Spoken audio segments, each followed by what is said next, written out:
What's up, Family Ministries? Hey guys, thank you so much for tuning into this week's Ridge Resources. This is a tough week for us to kind of talk about. We're going to talk about what it looks like to submit to others, submitting to others. So Paul goes through a couple different examples of what it looks like to submit, and he goes through marriage, children obeying their parents, and bond servants obeying their masters. And I think, for most of us, we're okay with one of those three, but there's two that really rub us the wrong way. And we get caught up in the idea of I'm independent and I know I'm going to rustle some feathers here and make some people upset. But submission is a part of Christianity.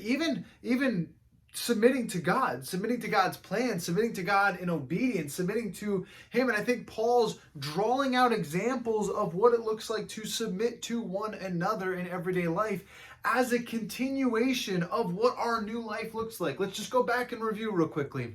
We've talked about now we have a new life. And as a result, we have a new purpose, right? And that purpose, out of that purpose, we walk in love, right? We love others greatly. And I think that's, so important that we recognize the greatest commandment, love your neighbor, right?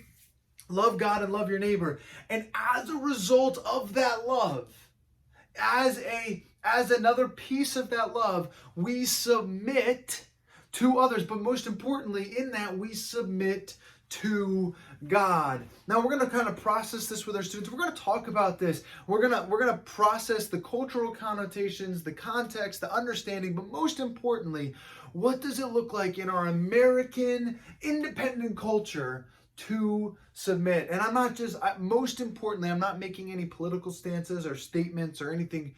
Genuinely, what does it look like for us to submit to God? Because that is foundational to our faith, right? Is when we say it is not about serving myself, but more about serving you, God. So pray for us. Let's wrestle through this. Some helpful equipping. Listen, some great questions. Talk about what does it mean to submit to God with your students. Also talk about the different areas of their lives where they're called to submit. Submission is a part of respecting and obeying authority that God has placed over us. What does that look like? And kind of process those things with them. So thanks for checking out these resources. Have a great week, guys.